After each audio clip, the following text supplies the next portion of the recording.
if you were actually crazy or megalomaniacal enough to make a computer game where it wasn't a game at all. It's like if you actually had a constantly running version of The Sims that was self-aware. Mm-hmm. They would not discover atoms as we know them. They would discover polygons. Yeah, and when Mario and Luigi hit the mushroom box and they eat some mushrooms and they're like, oh my god, why are we a polygons? Everybody's like, oh, this fucking guy. You know, Luigi, go with me on this.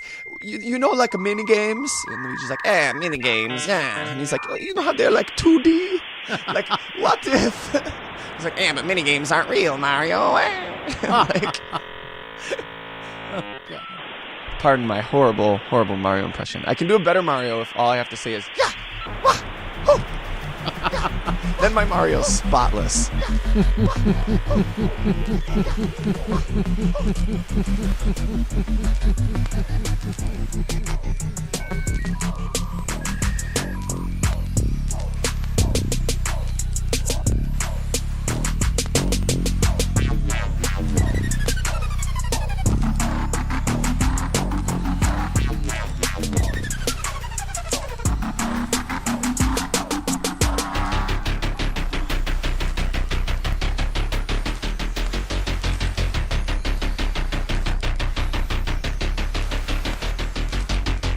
Hello, beautiful listeners. I'm Craig Lewis. I'm Nathan K. And you're back for another installment of Fair Enough.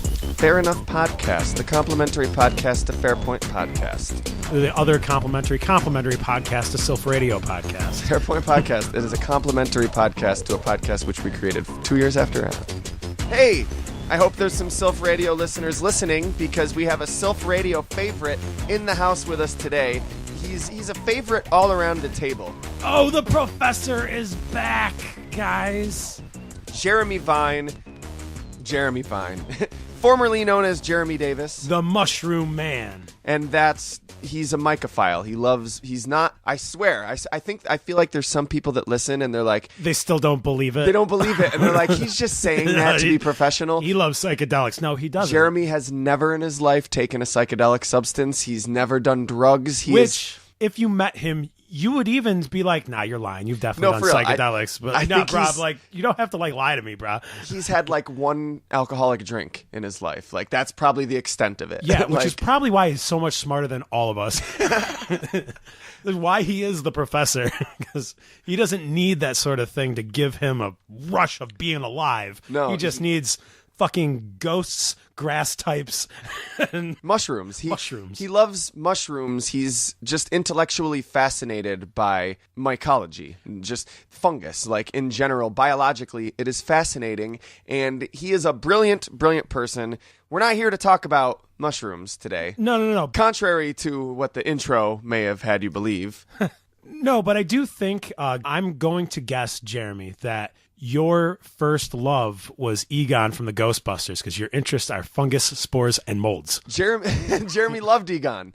I know that. Spot on. You're right. I'm actually pretty sure that Egon was an influence to Jeremy. I'll have to ask him. I don't want to speak for him, but I feel like we did have that conversation years ago. And me too. Egon was originally my favorite Ghostbuster. Yeah. As I got older, I started leaning more towards Venkman. I was a Venkman. Yeah, but as a kid, Egon. Through and through Egon. Now, probably Venkman, but... I think Egon was my favorite in... No, fuck that. Janine.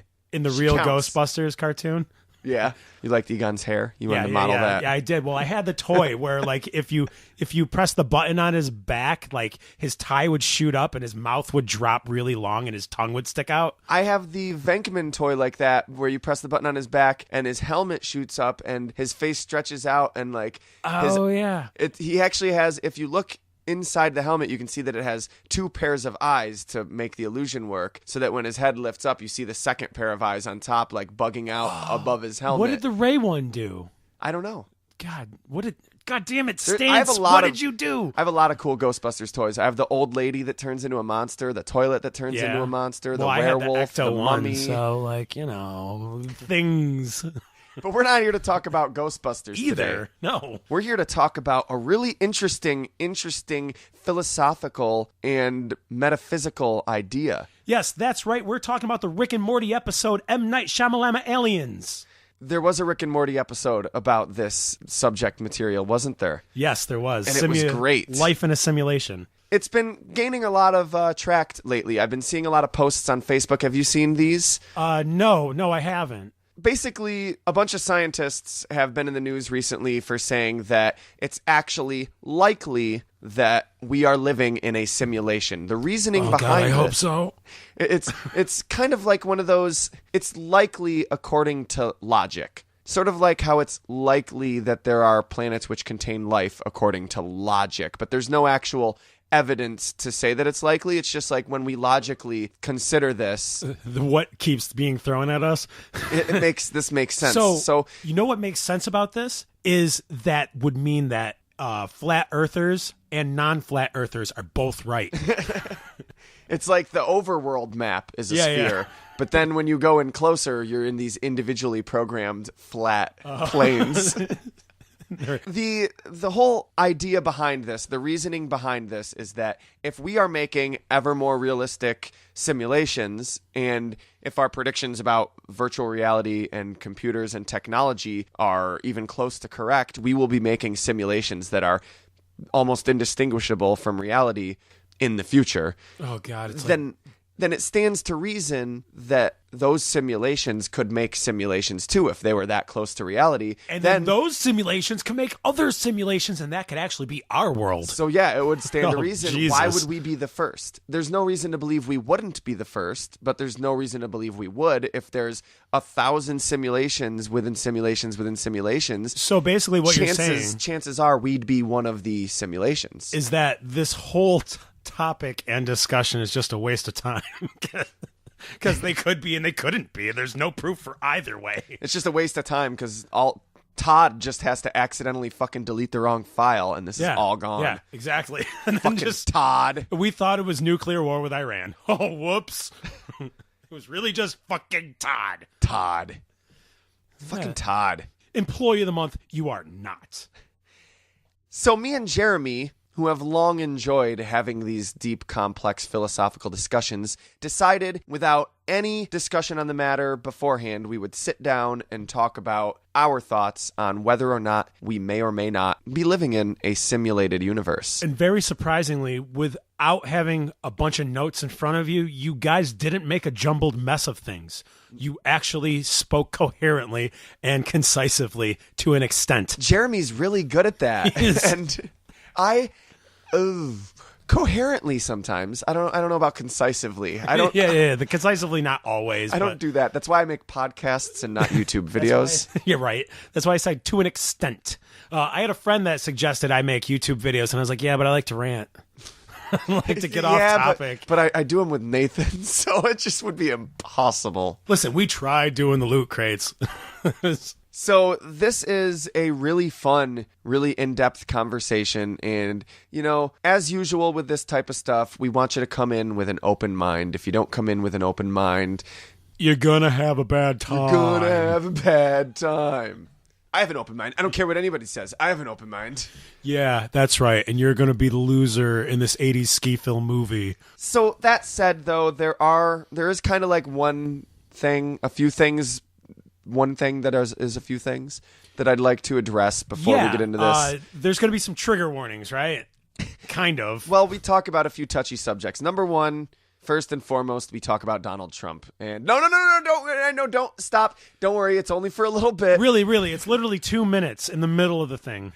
I know that's probably not what you're trying to hear. I know everybody's probably sick of hearing about Donald Trump. Of it. Whether you're for or against him, you're like, oh, God, I'm not even trying to hear that right now. But at least it kind of makes sense going into what they were talking about in the podcast anyways. And I just want to say it's hard for me because when we started Fairpoint, well, we say in the very first episode, we're like, hey, I'm a little left-leaning, I'm a little right-leaning, but what's important is discussion, and we like having open, fun discussion. I do want to come out and admit, though, this isn't the place for it, really, but, like, my leanings have gone differently in the past couple of years.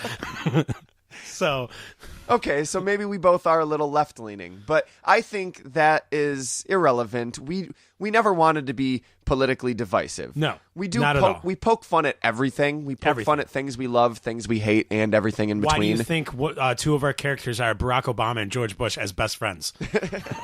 Like, come on. We poke fun at everything, but with Donald Trump, it gets tough because we don't want to be politically divisive. But at the end of the day, we want to fucking live for 10 more years. At the end of the day, I'm sorry, we have a very firm stance. It's not an anti-conservative stance. It's a very firm stance that Donald Trump is unfit for leadership. That's what it comes down to.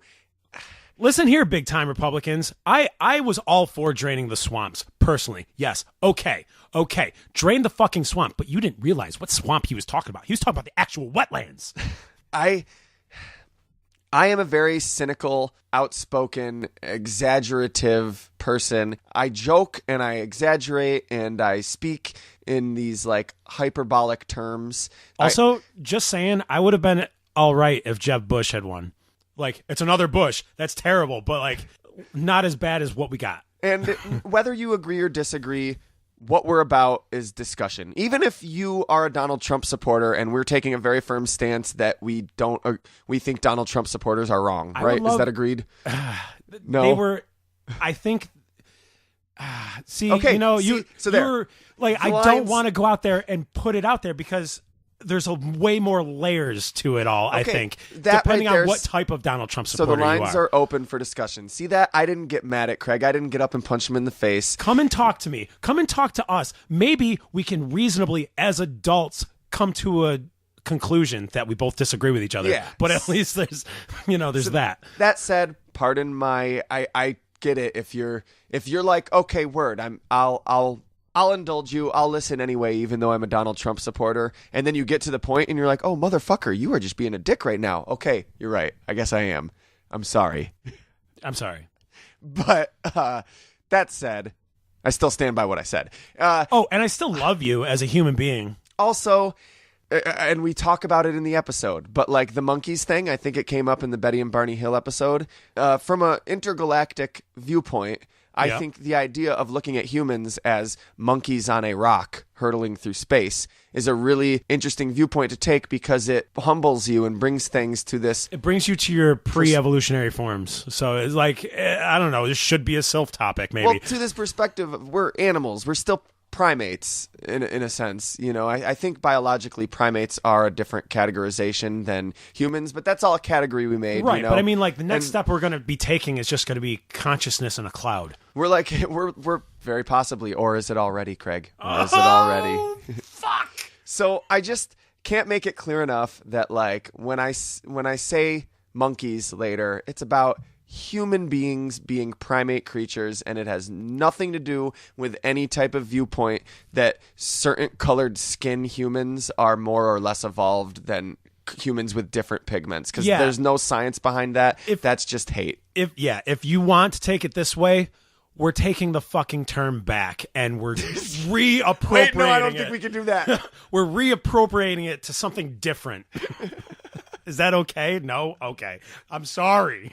I should probably not say it either way because, like it or not, it has baggage here in the United States. So yeah, and that's not lost on us. Yeah. We wholeheartedly know. So in that sense too, I'm sorry. If that rubs you the wrong way, then word, my bad, dude. You're right, because it does carry baggage, and I am aware of the fact that it carries baggage. So maybe I should just not say it. But I hope you understand. 3 minutes later, we still didn't edit it out. I hope you understand, right? I do hope you understand, though, why I find it such an interesting perspective, though, to like, because I know I'm being cynical and hyperbolic, but to look at humanity and be like, yeah, but at the end of the day, you're just monkeys on a rock. You know what I mean? Because it is interesting. We all evolved from monkeys. So, and we are still if animals. Evolution and we're is still even to be believed. Is that right? Are we going to get that out of our schools? But you know what? I'm done. Nope. I'm sorry.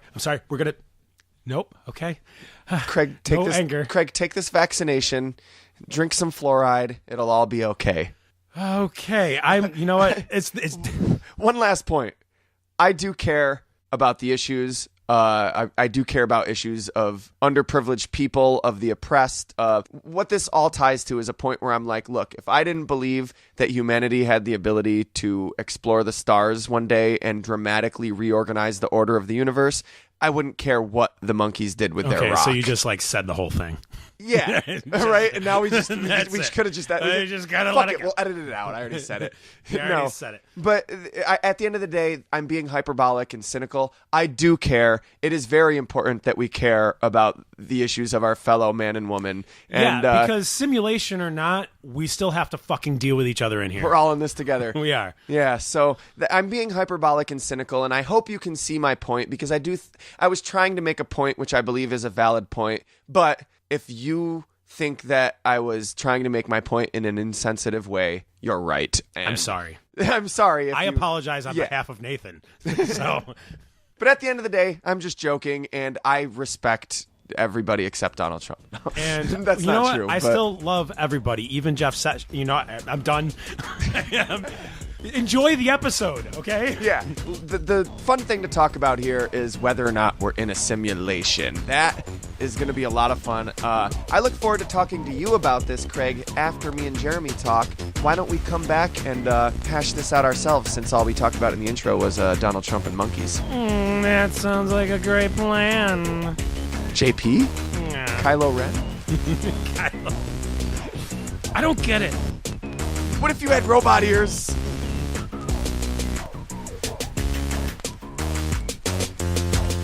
All right, well, I just hit record. I should have hit record about 2 seconds ago. I didn't know where to start this conversation, so I was going to start by being like, well, Webster's defines a simulation as, but these motherfuckers use the word simulate in the definition for simulation, and they use the word simulation in the definition for simulate. So you can go fuck yourself, Webster's. Yeah, I said it.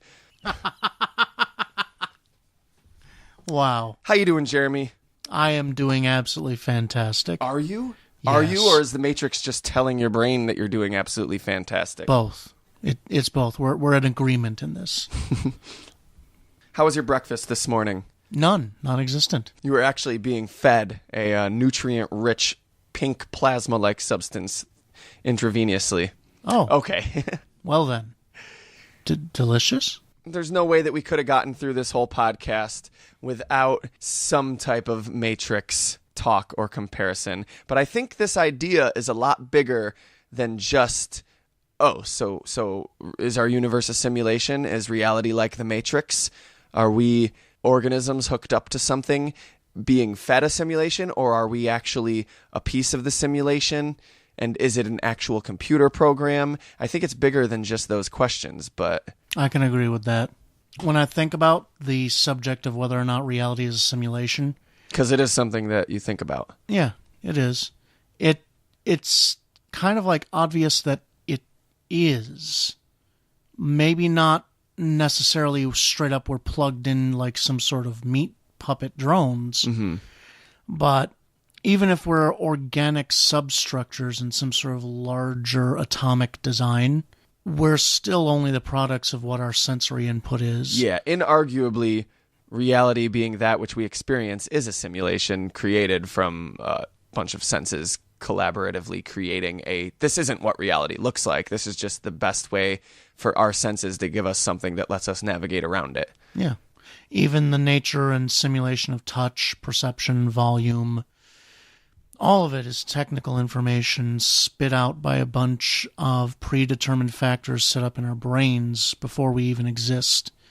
DNA is the substrate and the baseline code for all of what we consider to be the precepts of reality. And, I mean, DNA is for biological creatures and stuff, biological animals, plants, and whatnot. Matter itself, though, when you get down to it, is just particles not touching each other. Yeah. Is all it is. If you're not familiar with this idea, not just you, Jeremy, but the listener, like really like think about that. Like it sounds weird at first, but it makes total sense. Like matter, everything's made of atoms, which are made of electrons and protons and neutrons, and probably positrons too. I'm sure that's a thing. And most of these particles just go right through each other. Yep. They don't. They come into contact with each other and they just either bond or go right through each other. Yep. And certain ones don't. They bond and then they don't go through the other ones. They repel each other. So nothing ever actually touches. Like when you touch a table, your particles are way closer than you'll be ever able to notice. But the particles aren't touching each other, and that's what creates the sensation of things being hard, or of not just solid matter, but liquid matter and gaseous matter. Gaseous matter still slows you down. It's still an impediment to movement. You know what I mean? Because Absolutely. it's a crazy idea. And so in that sense, the idea of things being hard, of there being objects in the world, is just a simulation that our brains created. Yeah. Different specific advanced properties based on atomic interaction. So it's not that this isn't real. What we're seeing is real, but it's not what reality actually. It's just made up. It's not even. It's both real and made up. Sorry. And that exactly is the point. Is that reality is only a half measure of truth. Now, like I said, that's inarguable. But I think the point where it becomes a thing that like scientists are postulating and stoners on Facebook are like sharing articles about that were posted on BuzzFeed, dramatically misquoting the scientists in order to get people to click for ad revenue, so like a computer program? So like that's the idea, like are we in some type of computer simulation? Although I think it's also fair to say, I'm sure the scientists, maybe the stoners on Facebook don't think any deeper. I'm sure the scientists think a little bit deeper with regards to, like, for example, the holodeck in Star Trek. It is a computer program, but it's also more than that. It's a physical space in which actual matter is constructed, but that still qualifies as a simulation. Right. Even if we are not in that type of sense of simulation, I think broadening our understanding of like what a computer is, like in order to have technology that could create something this complex, a simulation, I think it would have to be more than a HP Pavilion laptop. You know what I mean? Like of the future, but some new type of simulating technology beyond Windows and Mac operating systems, you know? Yeah. What if, now, are you willing to follow me here? Follow me here. It's a rocky road. What if the medium of simuli, is it simuli? Not stimuli, but simulation. The medium of simulation, why am I trying to sound smarter than I am?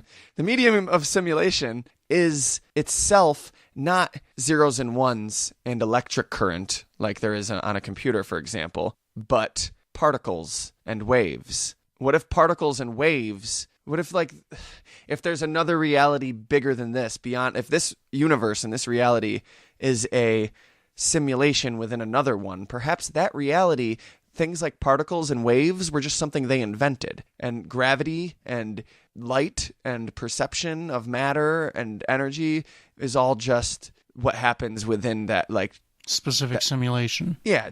Just like what we see on our computer isn't necessarily here. There's here in the, like it's its own thing that happens in that world, and like polygons and whatever are what we make stuff out of in video games. Well, what they made this reality out of could have in fact been the way this universe works itself. So like I think when a lot of people think of this, they're thinking like, oh yeah, and people in that universe are also made up of particles and waves, but they just made a simulation of particles and waves in this computer. Well, no, what if the particles and waves are themselves the invention that they...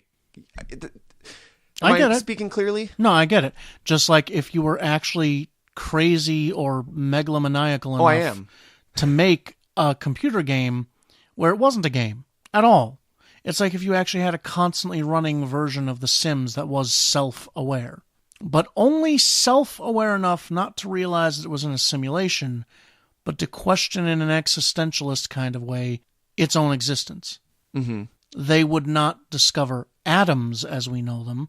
They would discover polygons. Yes. Yeah. If we actually, in this world, to the level of our ability, well, beyond, a little bit beyond, because we're granting it sentience, but created sentience in our own computer simulation as we would know it. Yeah, exactly. They would discover the frame rate, and they would discover the what do you call it? Like however small you can get, like the bit rate or whatever. I don't know, like how many.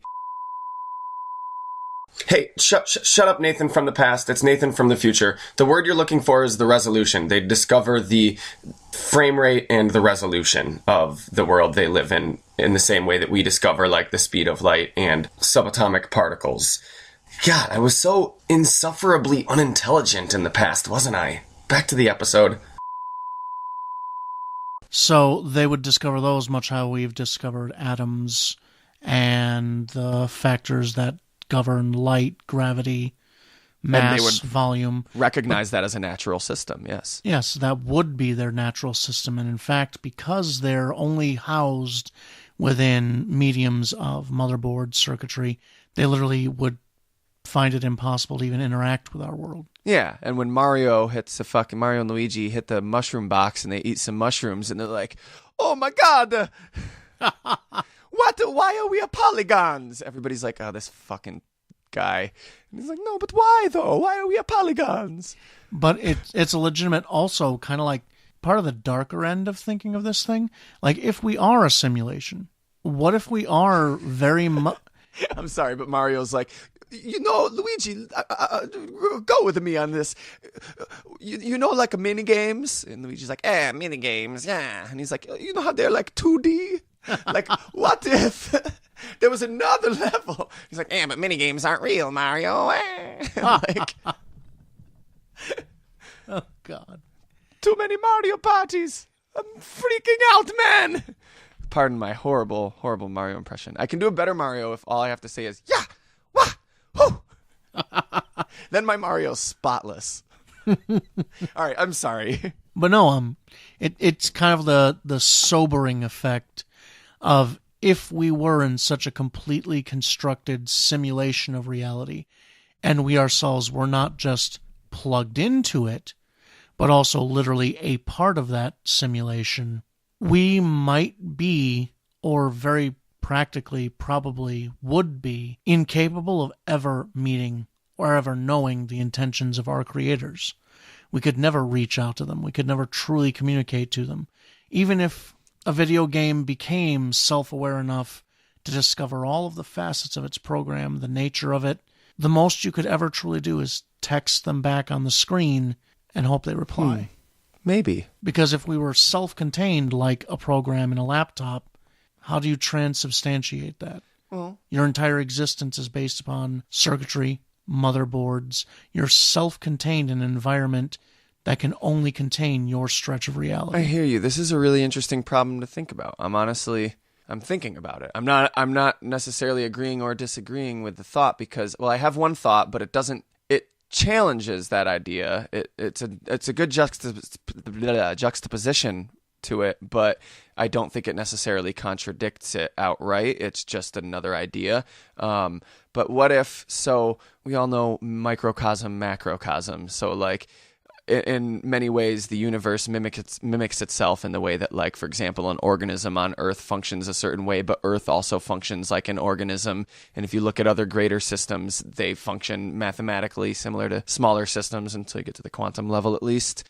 Maybe that's us finding the frame rate, getting the quantum level. Right. Like we're getting past where like the frame rate allows us to see things clearly. I don't know. That's an interesting thought too, but not where I was going with this.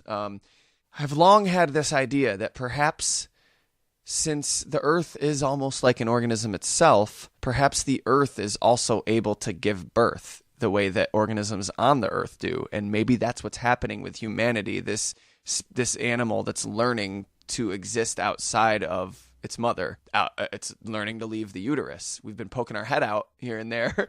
And, obviously the microcosm, macrocosm isn't perfect in any system, but like that maybe we are quote unquote destined. And by destined, I don't mean some master plan, although, the future does exist in the future, but like the natural order of things. A biological organism is destined to leave the uterus, learn to survive on its own, have kids of its own, die. Even though it might not do that. I don't mean destined as in it's written in the stars, but like it's written in its encoding, Right. Perhaps it is in our programming, to run with the simulation metaphor, that the Earth gives birth, we are able to spread out seed across the universe. Well, then what's the next natural step? Can universes give birth? Can universes give birth to something that is able to give birth to a universe? Are we that thing? And in that sense, would we be able to leave the uterus? I almost said universe, but that's what I meant. It was uterus, universe, and the uterus, the utiverse. I like that better, utiverse. We'll run with that. And create our own realities. But that wouldn't necessarily mean that we were able to leave the system, climb the ladder back up or down, whichever way we're going, Right. And that's precisely what I was about to say, was even if we are designed by our own simulation and simulators to expand our programming, to become more complex, the part you have to become aware of is that you are still locked within the system which is capable of supporting you. Even if you were to, quote, gain such a complexity within your system of order that you could generate your own system of order, that still puts you in the place of you being in your system of order and generating a system of order. It's tough, though. I hear you. And I'm not saying you're wrong. I'm just saying this is making me want to think more about this because, well, let's use the video game metaphor. If we created this video game where Mario and Luigi are doing their mushrooms and they're the ones that realize it and are like, oh man, this is a video game. We're polygons. And could they ever be anything other than polygons? But eventually, through the development of their culture, that becomes a more like scientifically accepted idea, a tested idea. They start doing more tests. They try to figure stuff out, like whether by their own ingenuity or the will of the programmer, they eventually became aware. What if they were able to, like, for example, computer program that was sentient? With the existence of the internet, I'm just going to strictly pose a hypothetical situation in this world.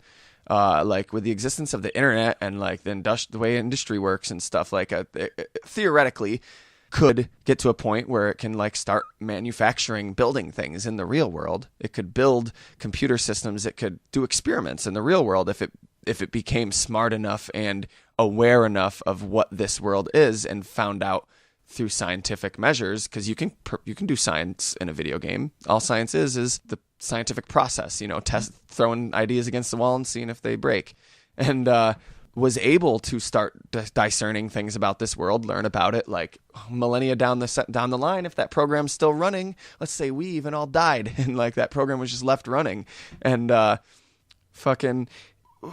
theoretically, would it not be able to then eventually build itself a body? And let's get really sci-fi, like let's get so complex, like build itself a Data, like a body that is pretty much alive. Data from Star Trek. Right. But the problem he had was even Data was not organic. Well, what if it was able to, let's just go this far. What if it was able to bridge the gap between like binary data on a computer, like, and biological systems and the way they work? And you know how Agent Smith in the Matrix like left the Matrix and was possessed in somebody's body, and I get it, like you can say like, oh well, he's still a program that's controlling it, but like on what level are we not a program controlling a body? If it was able to build the same types of auditory, ocular, all these sensory systems so that it was able to see the world and experience the world the same way we do, then is it not? And that's exactly the problem that you run up against.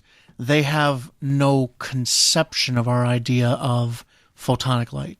In their system, they are just as trapped as we are. The only reason why cameras exist on a machine isn't for the same process that our optical receptors have. Mm-hmm. I understand, yes. They translate everything differently, measured by the limitations of where they spawn. But if they were able to...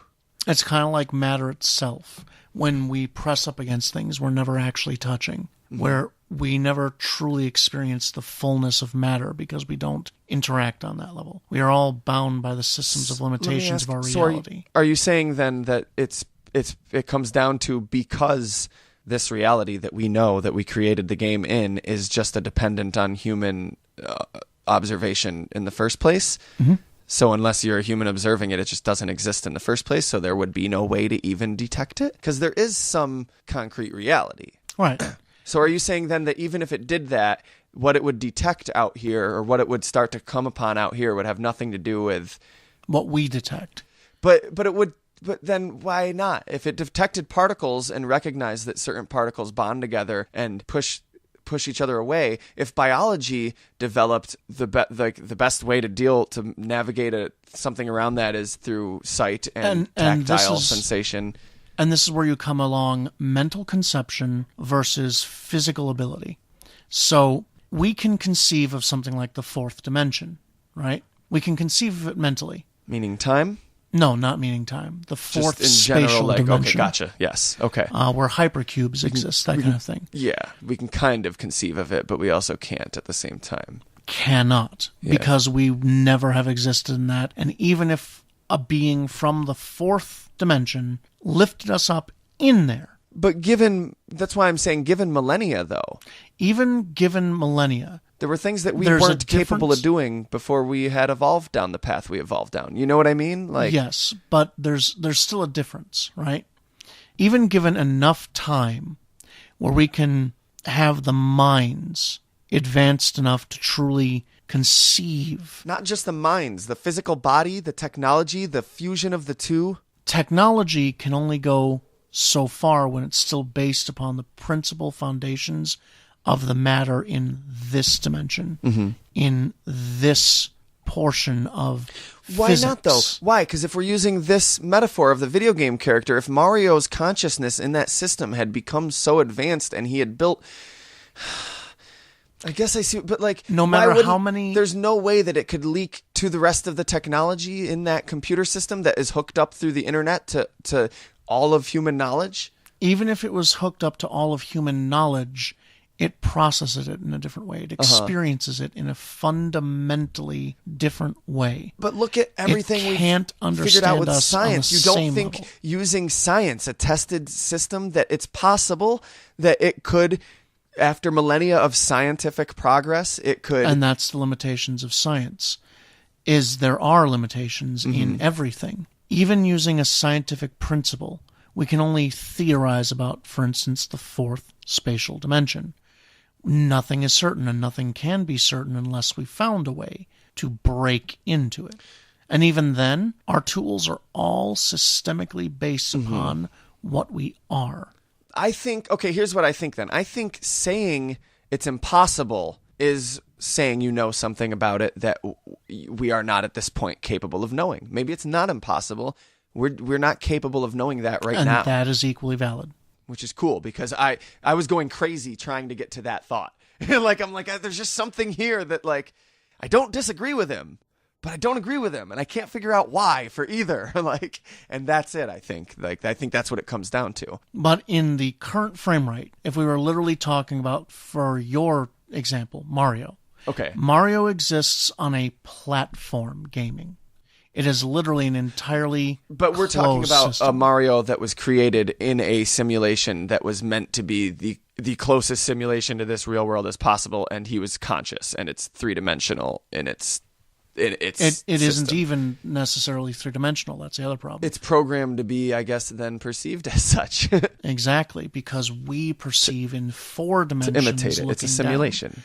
It imitates a thing which it naturally is not. So those are the first barriers it has to get over, realizing that it's actually only two-dimensional, realizing that it's polygons and not matter, realizing suddenly the nature of what makes thought for it, which is mathematical augmentations of linear pathways of logical yeses and nos.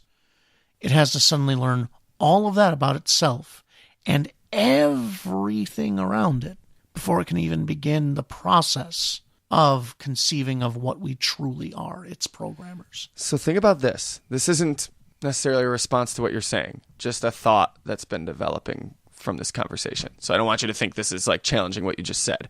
It's related, obviously, but unrelated. I was talking about the universe giving birth, right? It's just more about that.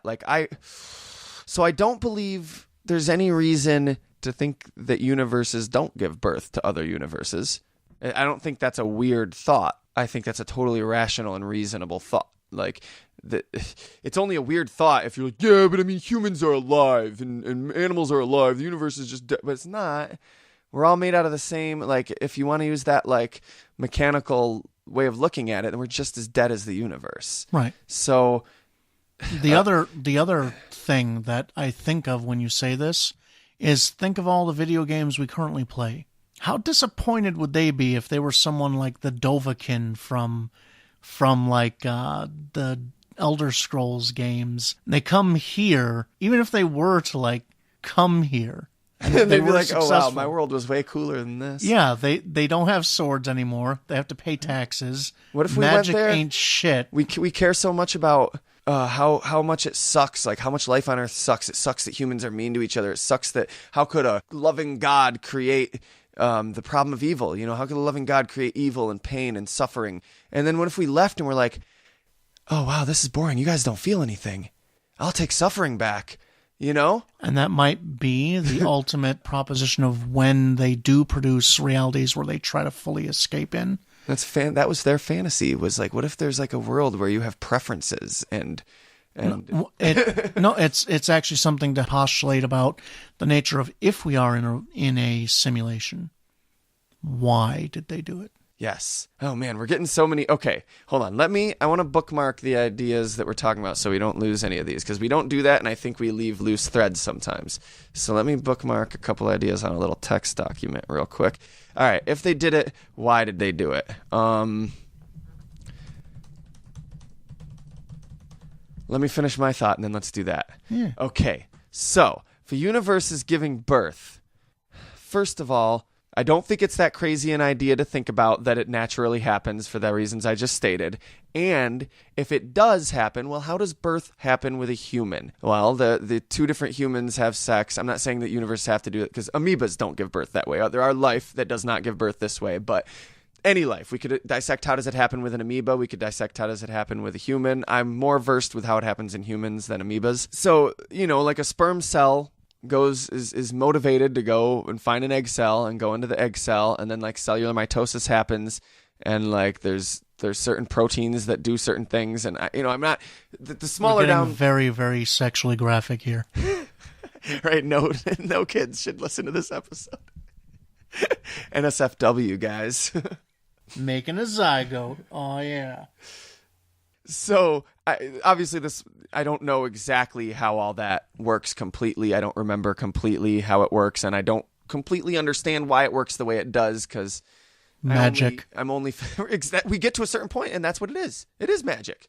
It's fucking will. It's the will of particles. It's fucking crazy, which is almost ties into what I'm saying. Is our will all that different from the will of cause and effect, or particles, or gravity, or yes, the system of laws? Because at the end of the day, okay, so how would it happen then in a universe? In humanity, it starts on that small level, and then it becomes a creature building, and then eventually the body is motivated to try to push it out because it's becoming too big, and it just naturally, that's the way humans, And we've discussed this before. So in a universe, is it that weird to think it's not just me being religious and being like, God created man, and man was created in God's image? But I do think that's a really great metaphor for it, because wouldn't it start with something small in the universe doing something that it's just compelled and motivated to do, like create society and poetry and abstract ideas like love and color and this art? Goes back to something I've said long ago about the nature of consciousness being a fundamental physical part of physics. Yes. And universal law. Oh. And that's you're getting sexually explicit, man. See, this is what this is what turns me on. Well, let me continue then. No. But no, it's a thing to think about. If everything is part of a simulation, then everything also has its part to play in that simulation. Extraneous data either gets expunged or clutters the system. Extraneous data. His name was Lore. Yes. Sorry. I couldn't know It myself. either gets expunged or it overstimulates the system and the system destroys itself. So you either end up getting a system crash or you end up getting purged. If it's not one or the other, then it's a tangible, necessary part of the simulation. In that sense, yes. I have a theory then that it is our destiny. And I'm going to use I don't know if this is a real, but just for the sake of this conversation, I'm going to there's a difference between destiny and fate. Fate means it happens in the future because you can go to the future and see it. It's there in the future. That's what happens. But destiny, I'm going to say, is like the programming. So like, I think, yes, it is our destiny. Maybe. I don't think this. I have a theory. I have a hypothesis or a theory. I don't remember which term is correct. That maybe this is right. It's just an idea. It's just a thought. I'm not believing it. That would be religious. But that humanity is destined to do that and give birth to facilitate our universe giving birth to another universe. In that we are already rearranging the order of matter of particles in the universe just by the creation of society, just by building buildings. Beavers fucking do it. Bees do it. Amoebas do it. Viruses do it. Asteroids do it by following physical law of like gravity and like propulsion. I don't know. I'm not trying to be an astrophysicist. Don't, Neil, if you're listening, I don't want angry tweets. I'm not an astrophysicist. All I know is the Earth is flat. Or hollow. No, it's flat and hollow. Yeah, but whether or not we will actually do it, of course, we're electing Donald Trump and everything. It might not be our fate. We might fuck up big time, and that's why I'm so invested. Otherwise, I wouldn't give a fuck about human society and Donald Trump and any of this. I'd be like, I don't give a fuck. Fucking monkeys, do what you want. Again, that's not racist. I'm talking about humans. It's racist against humans. It's not racist against specific. To at least be accurate. Apes. Humans. We're all the same species. I'm not being We're racist still like apes. that. We're apes. It's just monkey sounds more insulting. So maybe that I shouldn't say it. See, even then, that's speciest. Why is it that monkeys are more insulting than apes? Yeah, exactly. So maybe it is rooted in It wasn't though, because I used to say it before I knew that that was a racial slur against black people. Because that's stupid. No, that's rooted in certain types of humans are lesser evolved. That's dumb. We're all the same species. I'm not even comparing it to the racial slur. I'm wondering. Well, that's what I'm making sure that everyone understands. That's not. I'm wondering what your beef is literally with monkeys. Nothing. Monkeys are awesome. Yeah, why are they worse than apes? They're not. But I'm saying, I'd be like, word. They're fucking they throw their poop. I don't care what they fucking do. That's what I'm kind of saying. Is like, word. If you monkeys want to throw your poop, go ahead. Like, I'm a human too, sure. But like, if I didn't have this idea that like, oh man, we're capable of completely reordering the universe and possibly giving birth to a new universe. And can you imagine what we'd be missing out if that doesn't happen? Sure. Can you imagine what we'd be missing out on if it does happen? Like the alternate path the universe could have taken. But it's just like, out of all the universes it may have taken, the empty universes that may have existed where apes never learned to think about atoms, apes just never were. Yeah, exactly. That's what I mean. Like, it never happened. Like, yeah. Like, where atoms never organized themselves efficiently enough to make planets, like, and stars. Where all the universes where it just came and died. Like, all the millennia of millennia that could have happened to get to this point where something this amazing happened. Me and Craig talked about on the newest, it might not be the newest anymore, but one of the newer Fair Points about my ideas of like, it's not that self-centered to think that there might not be another species in the universe that thinks like us, that is smart like us. People say like, oh, it'd be self-centered to think we're the only ones. I see you. I'm not totally discounting that, but the universe is pretty damn fucking big. But at the same time, it is amazing that atoms can think about atoms now. Like, it is fucking amazing because it takes a lot of atoms and a lot of time and a lot of the perfect things to happen for this to happen. So like, if we fuck this up because we elected Donald Trump, you know what I mean? Like, that could be the greatest tragedy of all. And if I didn't think that we were capable of giving birth to a new universe, like, I wouldn't care. I'd be like, whatever, do what you want. I don't care. It's human society. You guys made it up. Do what you want with it. I don't give a fuck. I'm just gonna make podcasts. Do whatever. I'm gonna die someday, and you can keep playing in your fucking sandbox till the sun eats the earth. But I think it's very important that doesn't happen. Earth. I'm being the sun right now. So, if this is a simulation, why? Why was it created? There's my idea that maybe it was just a natural thing that like the universe gives birth, and maybe by natural still was somebody had intent because a sperm cell has intent. Mm-hmm. It's just not well thought out intent like our intent is, but our well thought out intent isn't well thought out intent to the Greys. I'm not actually saying I believe in Greys. I'm just using them as a good, convenient meta. You know what I mean? Right. To Dr. Manhattan. We don't actually think. We're just puppets that can't see our strings. Yeah. Anyway. Yeah, no, the motivator behind the creation of a simulation. But if there was a creator, a conscious creator with intent to create, what was their motivation? What was their conscious thought out motivation? Yeah, and I was getting to that is that I would have to deem that it would have to be either straight out curiosity, artistic expression, or escapism. Because if they're making recreation. Yeah. There's a few more I think we could throw in there too. Escapism I like your list. is still a method of recreation. You're right. Recreation is escapism. Yeah. So I tend to think of it that way. And when you were proposing the idea, well, maybe we're supposed to feel something here that they didn't want to feel there. It's interesting too, like one of the things people say, like that talk about this, that are thinking about it in these video game terms, is like, well, people ask the problem of evil. Well, simulation theory would answer that. How could a loving God create evil? Well, what does anybody do when they play The Sims? Everybody you know tortures their fucking Sims. They torture them. And recently on Fair Enough, in the Star Trek episode, I think me and you had a very, very intelligent, meaningful thing at the end there where we were like, fiction is a form of simulation, and it's conflict resolution it's a simulation for conflict resolution. And like that idea and the thought about The Sims and me thinking about, dude, I love my characters. The characters that I create and write stories about, I love them. I do. Like, I love them. I would give anything to spend time with them.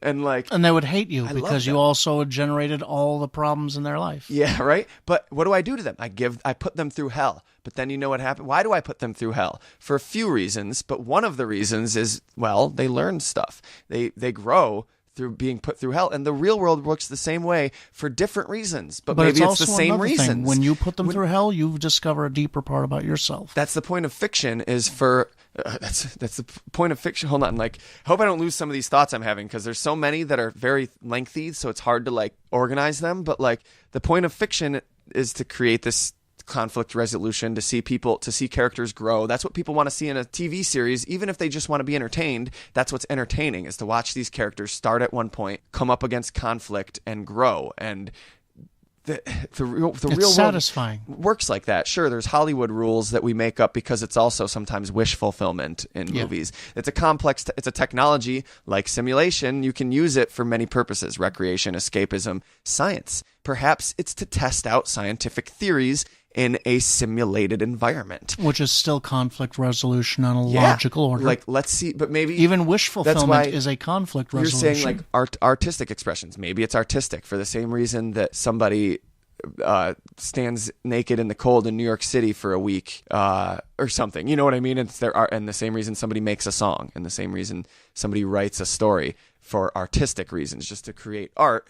Or for the same reason scientists create simulated environments to put animals into to do tests, so that they can, well, what happened if the universe developed this way? What would happen if we put apes on a planet that did this? Or even not that, even further back than that, what would happen if we had stars develop? You know what I mean? Like, oh my God, we ran this simulation 1,000 times, because to them it happens in a second. We ran this simulation to them, maybe time is part of the simulation too. To them, maybe time doesn't exist. Time is part of a simulation. But like, we ran this simulation 1,000 times. Let's say that they are like us. They exist in a universe like ours and wanted to duplicate it. Ran it 1,000 times, and oh my God, look at that. Creatures evolved. Like, that's crazy. That's crazy. Every other time, like, stars came, sometimes planetary bodies would form, and then eventually the universe would burn out. Like, or whatever. You'd use up all its available energy and burn out. And like, this, oh my God, they formed. What did they do? They did this, and then they all died off. Let's duplicate that again where they formed and see what would happen if they didn't elect Donald Trump. And we can only hope, right? Or, dude, this Donald Trump guy is a trip. Let's do that again. Oh, dear God. Let's do that again. But let's have Bush and Trump in the same universe. Like, they're not now. That didn't work. We didn't even get a year into the Trump presidency. Okay, I'm sorry. I'm getting really political now. I'm sorry, guys. I hope you can still enjoy this discussion if you like Bush, but not if you like Trump. Yeah. Like GTFO. If you like Trump, you can go. If you like Bush, you're cool. If you like Trump, you can get the fuck out of here. Bye. You know, if there are people that like Trump listening, they gave up a long time ago. Ooh, I don't know, though, unless they're like those conspiracy theory Trump supporters. Because I was trying to make the joke that anybody who likes Trump, you have to be stupid to like Trump. It wasn't really a joke. It was more of just a statement. But this might be intellectually stimulating to like the conspiracy theory crowd that likes Trump. So if you guys are listening, I don't know what to tell you, man. Trump's an idiot. Sorry. And born 90% from Cheeto Puff DNA. Let's not do this to the listeners, though, because whether or not they like Trump, they're probably sick of every podcast on the internet devolving into Trump talk. So let's get back to why did they do it? Like I was saying before, it has to be either artistic expression, escapism, or curiosity. The same reasons that we run simulations? Well, maybe not. It either has to be something like that, or a naturally occurring thing, like I was saying, or... Well, the desire to artistically express is oneself a is a naturally natural occurring thing. Yeah, that's what I was also Curiosity saying. Curiosity is natural. I was saying that with our intentions and aspirations are themselves a naturally occurring phenomenon. That's why it's hard to talk about, because language is ill-equipped for this stuff. I'm also trying to say natural in the sense of just like the way a woman can give birth to a baby without intending to. You know what I mean? Yeah. So like in that sense that like a universe could maybe give birth to another universe without intending to. It just happened because it did. You know, right. Like the way an amoeba might split without thinking about it, and it doesn't have a central nervous system. But to say simulation implies structured design from some sort of thing. So I guess then you're right. I guess that wouldn't be a simulation then. But perhaps then the way you were saying we can't understand the fourth dimension, perhaps there's also reasons we can't understand. Perhaps cause and effect and the idea that there are reasons behind things is could even be part of our simulation. Yeah. And therefore, it only exists in the simulation. Yeah. Again, we don't have the ability to just reach out and touch a creator out there. Mario gets here and he's like, "But where are the bottomless pits?" And we're like, "No, there's no such thing as bottomless pits. That just doesn't make sense physically." What do you mean it doesn't? I've fallen. They exist. Yeah, but that's because your world's a simulation that we made up. In reality, there's no such thing as bottomless pits. Like, that doesn't make sense in our physics. Why am I so tall and long? You have to have bones here. Bones? Yeah. You mean like the little skeletal Koopa Troopers? So crazy, man.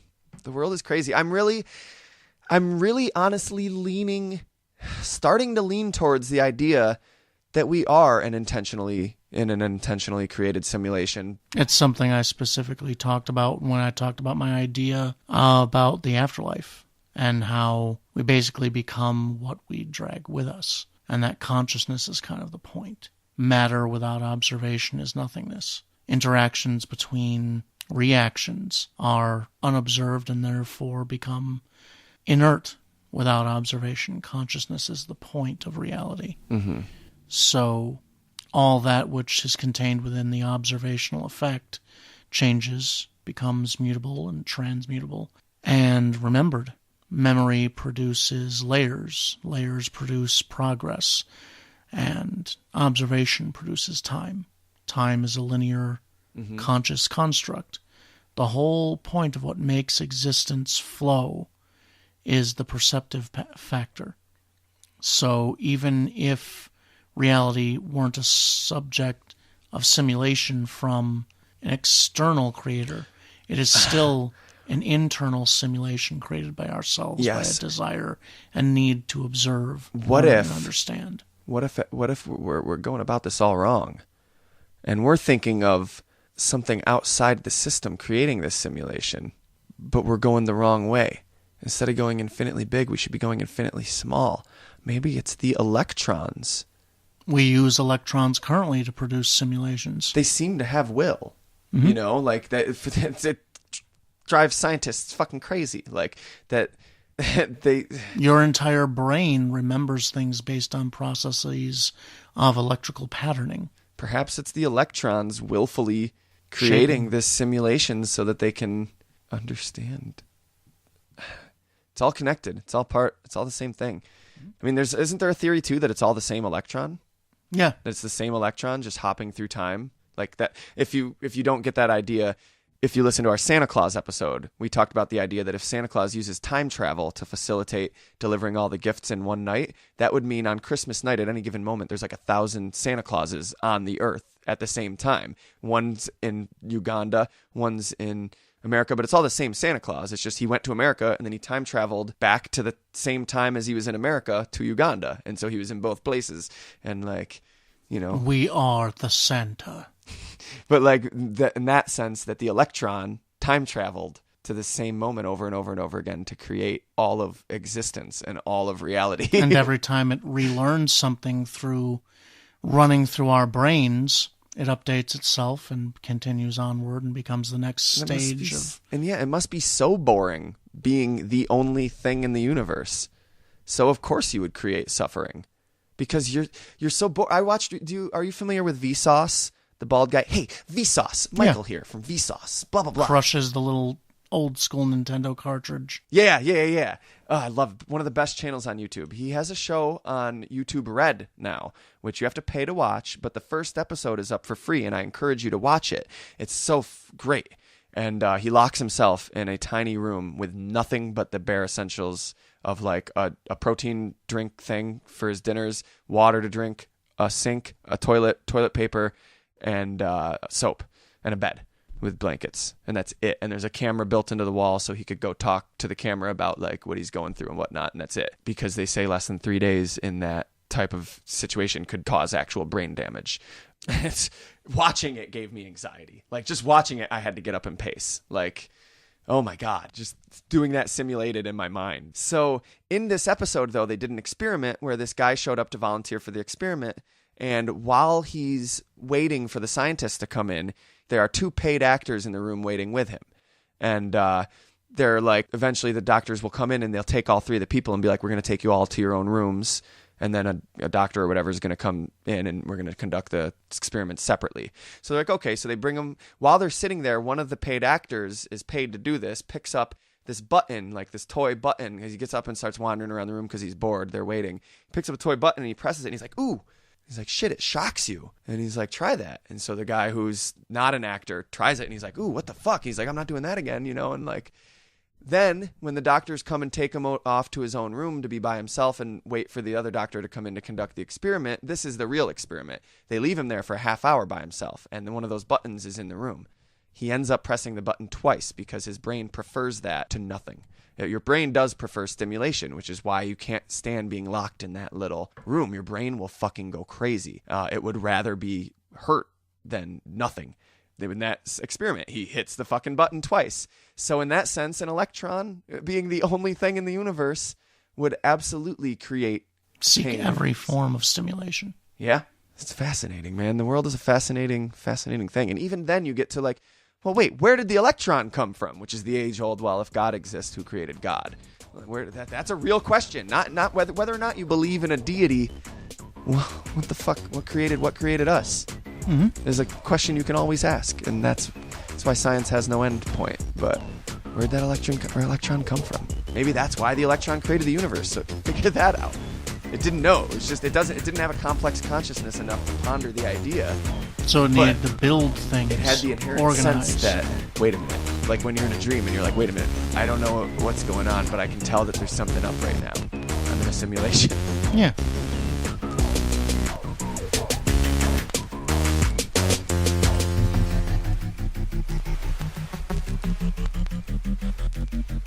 Holy shit, my brain is hurting, man. That's okay. That last bit about the electrons, can you just like indulge me a little further? About the electrons. Okay. No, singular electron. The electron. Boredom? I don't. We were basically talking about how there's a theory, because electrons, we've observed them traveling backwards in time, I believe, like 2 seconds or something. Like we've observed. I mean, maybe we just think we have. I may be mistaken. If I'm mistaken, Neil, don't get mad at me. Please, Neil, though, enlighten us. I think it's electrons, but we've observed subatomic particles traveling backwards in time, and subatomic particles just disappear. We don't know where they go when they disappear, and then they reappear. It's weird, and there's a theory that it's all the same electron just traveling through time over and over and over again to create reality as we know it. So like remember in Heroes? Remember in Heroes when Hero saw himself because he went back in the past and saw himself then? It turns out he was there the whole time. And if you look back in the episode, you see him. He was really there walking by in the background. Yeah, so like it's kind of like that. Like so that electron just did that 100,000 million trillion bazillion and quinetrex times to create every atom in the universe and all the known matter in the universe. Oh wow. Oh. And the idea was, well, the problem of evil, how could a loving God create evil, pain, and suffering? Was that, well, if the human brain can't handle nothingness and would prefer negative stimuli to nothing, then maybe so would God. Yeah, and look it up. It's true. God is true. It'll be in a textbook soon. I'm sorry. Okay, I'm sorry. So, how's everybody feeling? Was it that bad, the Donald Trump talk and everything? Yeah, they're like, no, dude. In fact, Word. Half of them are probably think we didn't go far enough. Well, there's a few more things I want to say about Donald Trump. No, I'm just kidding. Donald Trump, I don't care, but like your pregnancy announcement was not as good as Beyonce's. I'm going to let you finish. I mean, it's fake news anyway, so. Remember back in 2011? Was that when it was? I don't know. It was before that. It was fake news then, and it's fake news now. So. Oh my God, what if news is a simulation? Oh, it is. That much is just that we That's why it's fake. That's what he means. When the realest news is on Comedy Central, like. Yeah, I've seen bumper stickers like that, and I have to begrudgingly. I wish I could just be like, you're wrong, but like, I can't. I can't really. Like, when people say, where do you get your news from? The internet? And you go, well, yeah. That's such like, where did you get your news? So what news is okay? Let you tell me what news is acceptable. Are we still not over that? Like, I hate the internet. Like, be like, I collect music. Like, where? Well, I buy stuff too, but like a lot of it on the internet. Oh, the internet. Oh, really? The internet? That's thing of the past. Did you know? That's you know what I'm putting my actual timestamps in? Cable television. Did you know? That's what's making a boom. Yeah, seriously. Did you know? Blah blah blah blah blah. Oh, really? Where'd you hear that? Oh, I read it on the internet. Oh, you read it on the internet? You can't trust everything on the internet. Well, you can't trust everything in books. You can't trust everything on TV. You can't trust anything in the newspapers. You can't trust anything our fucking president says. You can't trust anything that the senators say. You can't trust anything we say. Life is a simulation. Deal with it. Get over it or get out of my country. And you can fact check things on the internet easier than you can with other mediums of information. So, like, listen, if you're unwilling to fact check. When I say I got my news off the internet, I mean I saw it on one site, fact checked it between three other, like you Snopes it, you PolitiFact it, you like judge it by a couple other sites and see, this is what this person's talking about this, but it's a little more biased this way, and you start to see where the biases is and where the truths in between land.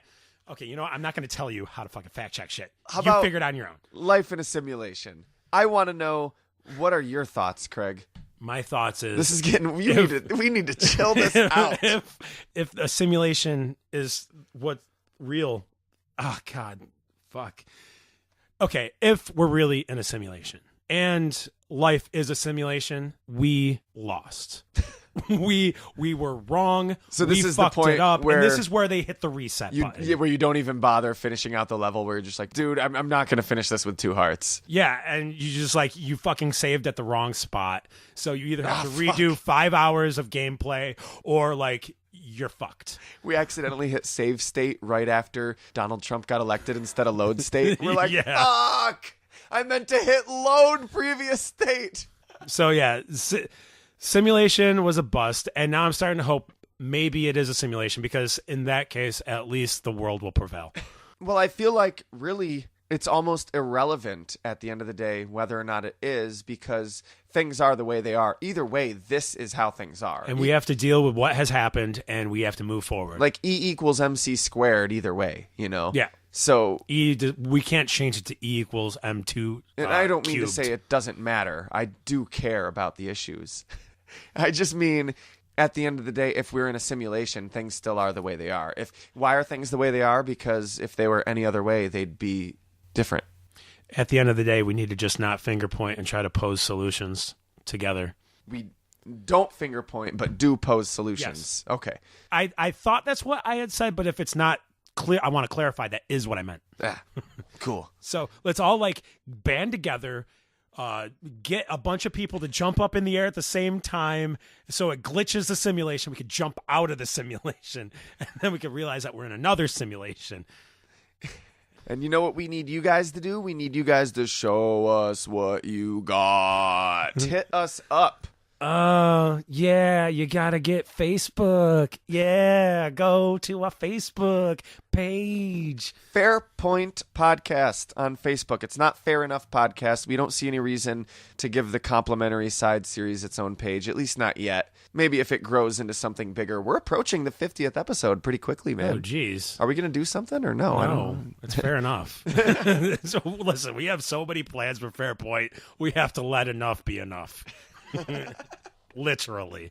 Go check out Fairpoint. We've been doing really, really cool things. We recently finished the Guy Fawkes Monster Hunter Search for Klaus trilogy. So good. I don't want to like brag or toot my own horn, but I'm a fucking amazing voice actor. It was so much fun. And not just you, Craig, but Sarah did a phenomenal job. Sarah did a great job. Emily did a phenomenal job. Emily did a great job. Dave did a phenomenal job. Nathan did a pretty good job as the narrator. Josh did a phenomenal job. Oh, Antoine did a fantastic job. Breakout star of Breakout the trilogy. star. Please go check it out. You're guaranteed to love it. All your favorite Fairpoint characters, except for half of them, show up. And we're returning to the other half of the Fairpoint characters in the following episodes, which might already be out by the time this makes its way. Who the frick knows? But also, go out and check us on Amusement Sparks. Dude, it's it was another so much podcast. fun. We got to sit and create our own Batman Gotham City. It was like park. a sim amusement park. It was like we simulated an amusement park with our minds. Yeah, instead and of our a mouths. computer game, instead of Roller Coaster Tycoon, we just like talked it out like D&D style tabletop games version of Roller Coaster Tycoon. Yeah, Amusement Sparks is a new podcast hosted by Andrew Spawn. You might have heard him on a recent episode of Sylph Radio. Oh, it's possible. And in it, each episode, they pick a different franchise and they wonder what would it be like if this franchise was big enough to have its own park like Disney or Harry Potter or Universal Studios. And they've done Pokemon, they've done Dungeons and Dragons, Nintendo, Scooby-Doo, and us. which was Batman, of course. You know, with us, if it's not Pokemon, it's going to be Batman. Or Simpsons. Oh. It's like one of the three. I told him to hold the Simpsons episode for us. Yeah. It's a smart move. But he is a genuine class act. I enjoyed the hell out of getting to sit and talk to him. Oh, it was so much fun. You should definitely check it out. Show him some love. AmusementSparks.com, like the sparks of imagination about amusement parks. AmusementSparks.com. Yeah. Twitter. Do it. Hit us up on Twitter. Hit us up. At Fairpoint Pod.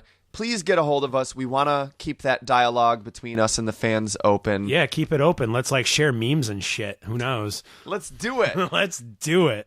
And if you like Pokemon, keep an eye out because there's new episodes of Sylph Radio coming out, hopefully more regularly this year than they were in previous years.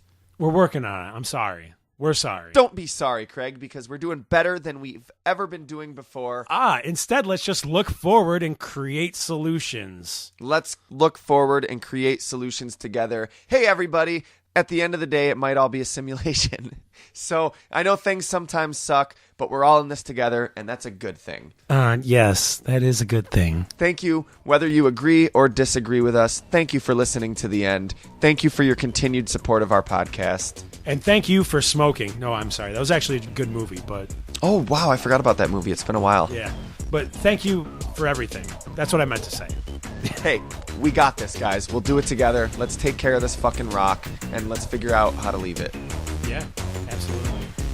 100%. And most importantly, don't forget to wash your hands after throwing that feces. From the Secret Room, I was Craig Lewis. And I still am Nathan K. Talk to you next time. Don't buy into the minigames.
To cover that up, but Yeah. like if I actually speak the way I normally speak, it starts to get deeper and then you get this quality. Yeah. This is the way I have had it since technically puberty, but every morning I sing and I do exercises that lightens it up. Word, it's cool.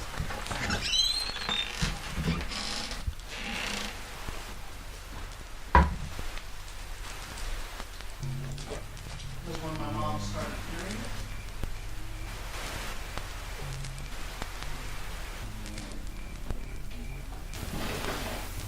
she started getting freaked out and I didn't like that. This is the cherry one? Cherry vanilla. Cool. Is that what it says? It says all natural sparkling seltzer water.